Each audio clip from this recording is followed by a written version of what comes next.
Okay, so get this. Imagine a world where the paint on your house could like clean itself Whoa. or even help you save money on like your energy bill. Crazy, right? That's pretty wild. But that future might be closer than you think because the paint industry is about to go through this massive shakeup, and that's where our deep dive takes us today. Yeah, you know what's so interesting about this is we often take paint for granted. Oh, sure. But behind the scenes, it's like this multi-billion-dollar Yeah. industry that's like ripe for disruption. Yeah. We've got a whole stack of articles here and even a YouTube video all about Yeah. how the Indian paint market is heating up. Exactly. And it's not just for investors or anything like that. Right. Whether you're a homeowner planning a DIY project or just someone who loves to see how businesses kind of evolve, this is going to be an eye-opener. We're going to uncover Absolutely. the strategies these companies are using and just the incredible opportunities that lie ahead. So to really grasp the potential for change here,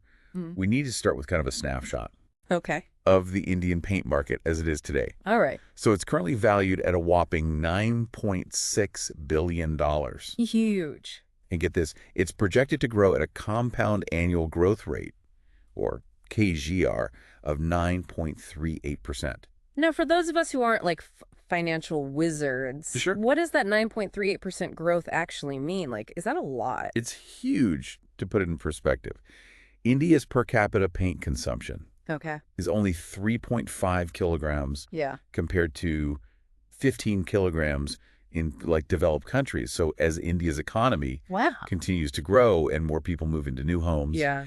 there's just this massive potential market just waiting to be tapped. It's like a gold rush Yeah. for paint companies. So it sounds like there's a ton of room for growth. Yeah, But I'm guessing this market isn't just like a free-for-all, right? you're right. The Indian paint market is divided into what we call the organized sector, which is dominated by major players with like established brands and wide distribution networks. Got it. And then you have the unorganized sector, which consists of smaller, often local manufacturers. And it sounds like the organized sector is where the real action is. The organized sector is where it's at about 70% of the market is controlled Wow. by the organized sector. And within that, it's essentially an oligopoly, Okay. a small group of companies holding most of the power. These are names you've probably heard of. Asian Paints, Berger Paints, Kansai Nerolac, Akzo Nobel, and Indigo Paints. Yeah. They've been running the show for quite a while now. But it sounds like from our sources that their reign at the top might be coming to an end. Yeah, things are definitely changing. So what is it that's kind of changing the game for these like established companies? You will, like any industry, the paint business is vulnerable to these external factors that can really shake things up. For sure. And in India, there are four major forces at play. Okay, let's unpack those. What's the first one that we need to understand? The price of crude oil. Okay. Now, you might be thinking, what does crude oil have to do with paint? Right. Well, it turns out crude oil and its derivatives make up a whopping 50% of the raw materials used in paint production. So any fluctuation in those crude oil prices, which we know can be Absolutely. pretty volatile, directly impacts the cost of making paint. Exactly. And unfortunately for Indian paint companies who rely heavily on importing Right. crude oil, but recent global events like the Russia-Ukraine war Yeah. have caused some major price swings, I can imagine. making it really tough to predict costs and maintain those profit margins. Okay, so that's factor number one, crude oil prices. What's at the second for? Right. Number two, the price of titanium dioxide. Okay, Now, this is a crucial pigment used to give paint its color and opacity. got it. Makes up about 25% of the volume of paint and accounts for roughly 10% of the raw material costs. Titanium dioxide. Okay, I'm guessing this is another ingredient that India has to import? you guessed it. India is actually the world's largest importer of titanium dioxide, with China being a major supplier. Wow. So just like crude oil, the price of titanium dioxide is constantly changing. And that can have a big impact on the bottom line for Indian paint manufacturers. Okay, so we've got the price of crude oil. We've got the price of titanium dioxide. Yes. And of course, you can't forget about the impact of foreign exchange rates when you're dealing with so many imports. You're right. These global factors seem to create a lot of uncertainty They do. for paint companies in India. So what's that fourth force we need to consider? This one might surprise you. The monsoon season. The monsoon, really, how does that affect paint? Well, think about it. Yeah. A longer, heavier monsoon season means fewer dry days suitable for painting, Okay, yeah. which could lead to lower demand. That makes sense. But if the monsoon season is shorter and less intense, it could negatively impact rural incomes, Yeah. as agriculture is a major source of livelihood for many rural communities. Yeah. And when people have less money to spend, guess what they cut back on? Things like home improvement projects. Exactly. I get it. Now it's like this delicate balance, too much rain or too little rain. Right. Can both hurt paint sales. Exactly. And these external factors are all contributing to some serious challenges. Yeah. For those big players in the Indian paint market that we talked about earlier, they've been comfortable at the top for a long time, but now things are getting a lot more competitive. Oh, yeah. It's not just those external factors putting the squeeze on these big paint companies. Right. Our sources suggest they're also facing some pretty serious competition. Okay. From some new players entering the market. Ooh, competition. I love a good rivalry. Tell me more. Who are these newcomers? All right, so get ready for some big names because we're talking about major players like Grasim Industries, part of the Aditya Birla Group. Okay. They've launched their paint business under the brand name Birla Opus Paints. Okay. Then you've got the JSW Group with JSW Paints, Astral Limited with Astral Paints, Okay. and Pidilite Industries venturing into paints with Asian Paints. Wow, these aren't just like small startups or anything. No. These are some seriously heavy hitters. With tons of resources and brand recognition, I can see why the existing paint giants might be feeling a little nervous. Absolutely. And each of these new players is coming in with their own game plan. Okay. Take Grasim Industries, for example. They're investing a massive 10,000 crore rupees Okay. to build paint manufacturing capacity that will actually exceed the combined capacity Wow. of the second, third, and fourth largest paint companies in India right now. Whoa, that's a bold move. They're not messing around. Nope. So what's their strategy with all that capacity? Well, they're aiming to be in every single town in India with a population of 50,000 or more Wow. within their first year of operation. Talk about ambitious. It's a big goal, but it's not just about blanketing the country with their product. Right. They're also really focusing on efficiency and technology. Okay. If they can produce paint more efficiently and get it to market faster, they can potentially undercut their competitors on price. That makes sense. It's like you're trying to disrupt the entire industry. What about the other newcomers? How are they approaching the market? Oh, JSW Paints, for example, has already hit the 2,000 crore rupee revenue mark in the last fiscal year. Wow. That's actually more than Indigo Paints, which was the fifth largest player, was generating. Really? And they're not stopping there. Okay. They're aiming for a revenue of 5,000 crore rupees and an operating margin of 15 to 18% by 2026. So they're focused on like rapid growth and profitability. Sounds like a solid plan. What about Astral Paints and Asianpaints? So Astral Paints, after acquiring a majority stake in J Paints Bangalore, is being really strategic about their rollout. Okay. They've launched their manufacturing unit with an initial focus on the Karnataka and Gujarat regions. Okay. But they've got plans to expand nationwide by 2027. Okay, so a more measured approach, testing the waters before kind of diving in head first. Right, exactly. What about Asianpaints? They're taking an even more cautious approach. They started by launching in smaller towns in Andhra Pradesh, Telangana, and Odisha. Their plan is to see how the market responds over the next 6 months before scaling up their operations. So it's like they're dipping their toes in the pool before taking the plunge. Exactly. So we've got this mix of like aggressive expansion, rapid growth, and then cautious experimentation. It's going to be fascinating to see which strategies pay off. It really is. But you know what really caught my eye in the research was all this talk about new paint technologies. Yeah. We're not just talking about different colors anymore, are we? Oh, absolutely not. This is where things get really interesting. Remember those emerging opportunities we talked about, like nano paints, health-centric paints, aerospace coatings, and powder coatings? Yeah. This is where the real battle for the future of paint is taking place. Okay, I'm all ears to start with nano paints. What are they and why are they such a big deal? Okay, so nano paints are kind of a game changer because they use nanotechnology to enhance the properties of paint, taking it far beyond just color and aesthetics. So it's like paint with superpowers. Give me some examples. Okay, so for starters, think about durability. Okay. Nano paints can be engineered to be incredibly resistant to scratches, scuffs, and abrasions. Wow. Imagine never having to worry about your walls getting marked up, even with kids or pets running around. Okay, that's impressive. Yeah. What else can they do? They can even be self-cleaning. Whoa. What? Some nano paints are hydrophobic, which means they repel water. Okay. So dirt and grime just slide right off, keeping surfaces cleaner for longer. Hold on. Self-cleaning paint, that sounds like something straight out of a science fiction movie. I know, right? But it's real. And there are even nano paints with thermal insulation properties, Okay. which can actually help regulate the temperature inside buildings. Wait, so you could save money on your energy bills just by using a special kind of paint? Exactly. That's amazing. And that's just one example of how nano paints can contribute to a more sustainable future. Right. But it's not just about nano paints. There's also a growing demand for what we call health-centric paints, Yeah. especially in urban areas. I've heard a bit about these, what makes them different from like regular paint. Well, they're formulated to minimize or eliminate harmful chemicals, Right. making indoor environments healthier and safer, Yeah. especially for people with allergies or sensitivities. That's a huge deal considering how much time we spend indoors. It is. What kind of chemicals are we talking about here? So many conventional paints release what are called volatile organic compounds, or VOCs, Okay. which can contribute to various health problems. Yeah. Health-centric paints are designed to be zero VOC or low VOC, Okay. meaning they release far fewer of these potentially harmful chemicals into the air. So you're breathing easier literally with these paints. Yes. What other benefits do they offer? Some of them even incorporate antimicrobial and odor eliminating technologies Wow. to prevent mold growth and keep your home smelling fresh.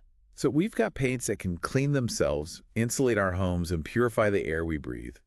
It sounds like the future of paint is looking pretty high-tech. It really is. But what about those more specialized applications like aerospace coatings? What makes them so unique? All right, so aerospace coatings are a whole other world. Think about the extreme conditions that aircraft are exposed to. Yeah. Intense, heat-freezing cold, high speeds, and constant exposure to the elements. It's a lot. These coatings have to be incredibly durable, resistant to corrosion, and able to withstand extreme temperature fluctuations. It's mind-boggling to think about the engineering that goes into those coatings. They must be incredibly expensive to develop. They are. And there's another challenge. They also need to be lightweight Okay. to minimize fuel consumption. Right. So it's this delicate balancing act between performance and efficiency. So it's not just about keeping the plane looking good, it's about safety and fuel efficiency too. Yeah. What about powder coatings? Where do they fit into all of this? Powder coatings are becoming increasingly popular in a wide range of industries Yeah. because they're incredibly durable and environmentally friendly. Okay. I'm intrigued. Tell me more. Unlike traditional liquid paints, powder coatings don't contain solvents, Okay. so there are no harmful VOC emissions during the application process. So they're better for the environment and also the workers applying them. Exactly. They're better for everyone. That's fantastic. So they're sustainable and they're tough. What else makes them stand out? Well, they offer exceptional resistance to chipping, scratching, and fading, making them ideal for everything from automotive parts to appliances to furniture. So we've got nano paints revolutionizing home decor, health-centric paints, improving our well-being aerospace coatings, pushing the boundaries of performance and powder coatings, offering a more sustainable and durable solution for various industries. It sounds like the future of paint is incredibly bright and colorful. It really is. But I have to ask, with all this competition and innovation, what does this mean for the average consumer? That's a great question. Ultimately, all this activity should benefit consumers in a number of ways. Okay. First, increased competition often leads to lower prices. As these new players try to attract customers, they're going to be putting pressure on the existing giants to keep their prices competitive. So we might actually see more affordable paint options in the future. Yeah. That would be great news for anyone tackling a home improvement project. Absolutely. And with all these companies vying for our attention, Yeah. we can probably expect to see a lot more marketing and promotional offers, Right. which could mean even more savings for us. I love a good sale, but it's not just about saving money, is it? We also want high-quality paint that's going to last. Of course. And that's where innovation comes in. As companies try to differentiate themselves, Yeah. they're going to be investing heavily in research and development, which will lead to new and improved products with better performance, durability, and sustainability. So it sounds like we're not just talking about lower prices, we're talking about better, safer, and more eco-friendly options. Yeah, absolutely. It seems like a win-win for everyone. I think so. And, this isn't just about the big players. Right. Smaller niche paint companies Yes. are also going to be a part of this evolution. For sure. Bringing their own unique expertise and innovations to the market. So it's not just a battle of the titans, it's a chance for smaller companies to make their mark too. I agree. And ultimately, it's the consumer who benefits from all this variety and competition. Okay, we've covered a lot of ground here. We have. We've explored the forces at play in the Indian paint market, the challenges facing the old guard, the strategies of the new entrants, and the exciting opportunities created by these incredible new technologies. But there's one big question that I'm still grappling with. I'm curious, what is it? Who's going to win this battle for market dominance? Right. We have these established giants with decades of experience and brand recognition, and then we have these ambitious newcomers with deep pockets and disruptive strategies. It's like a classic David versus Goliath story unfolding right before our eyes. You're absolutely right. It's going to be fascinating to watch how this plays out. But here's what I think: the companies that will thrive in this new landscape are the ones that embrace innovation, adapt to changing consumer preferences, and prioritize sustainability. The ones that cling to the old ways of doing things well, they might find themselves struggling to keep up. So it's not just about size or resources, it's about agility, adaptability, and a willingness to embrace the future. Are there any clues in the data we've looked at that suggest who might come out on top? It's still too early to say for sure, but keep an eye on how these companies are responding to the challenges and opportunities we've discussed. Are they investing in research and development? Are they adapting their product lines to meet new demands? Are they engaging with consumers in new and innovative ways? Those are the kinds of things that will separate the winners from the losers. I'm definitely going to be paying attention to all of that. This deep dive has completely changed how I think about the paint industry. Me too. It's so much more dynamic and fascinating than I ever realized. You know, one of the things that's really striking me is how this whole transformation goes way beyond just slapping a fresh coat of paint on our walls. Yeah. We're talking about technologies that can impact our health, our energy consumption, and even the way we design and interact with our living spaces. It's true. It's like paint is becoming this unexpected force for change in our homes and in the world around us. But I think you've given our listener a lot to think about. I hope so, because at the end of the day, the future of the paint industry, like any industry, is shaped by the choices we make as consumers. That's a powerful thought. By staying informed, asking questions, and demanding better, safer, and more sustainable options, we can actually help steer the industry towards a more positive future. Yeah.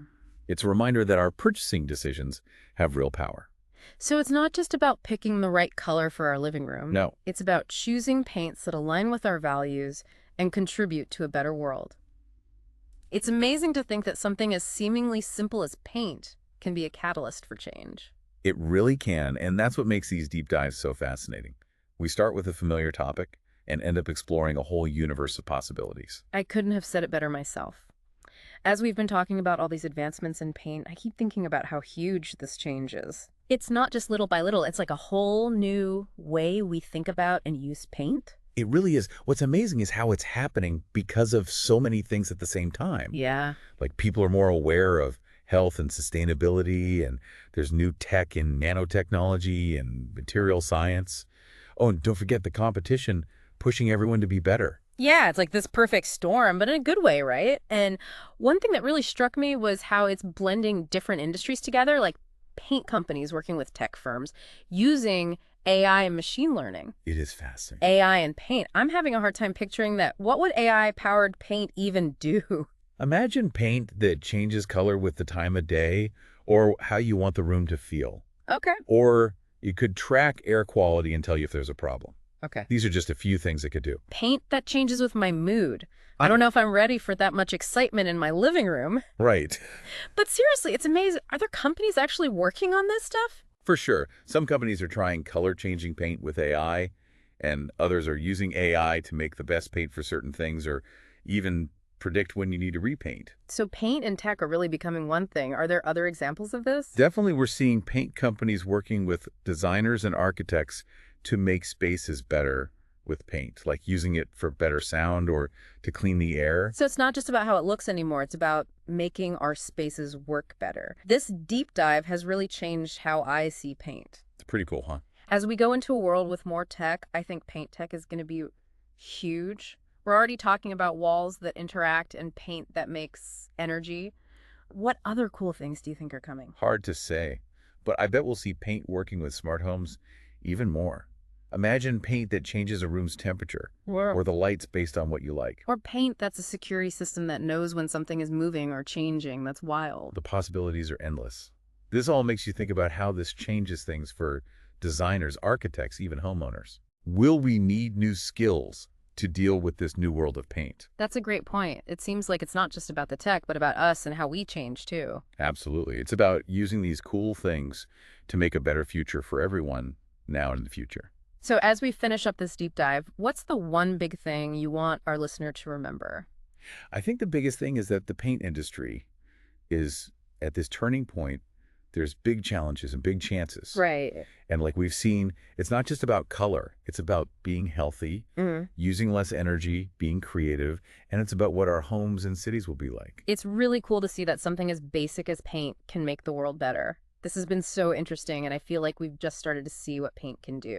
I agree. And remember, the future is colorful and we get to make it. So to our listener, keep learning, keep asking questions, and keep pushing the limits of what paint can do. Because like we found out in this deep dive, the world of paint is full of surprises, and it's just getting started. So that was today's episode of my Side Hustle Weekend podcast. For everyone listening, if you're ready to take action on what you learned today, here's where you can find more resources. First, head over to sidehustleweekend.com. I've put together detailed guides, templates, and case studies. And while you are there, don't miss out on my free newsletter, Side Hustle Weekend. If you found value in today's discussion, hit that like button and subscribe to join our Weekend Hustlers community. Turn on notifications so you don't miss our episodes where we break down more side hustle strategies. Check the description below for all the tools and resources we mentioned today. Remember, everyone's journey starts with a single step. Whether you're looking to make an extra $500 a month or build something bigger, start with what you learned today and take action. So, thanks for tuning in, and I'll see you in the next episode where we'll break down another practical way to grow your income.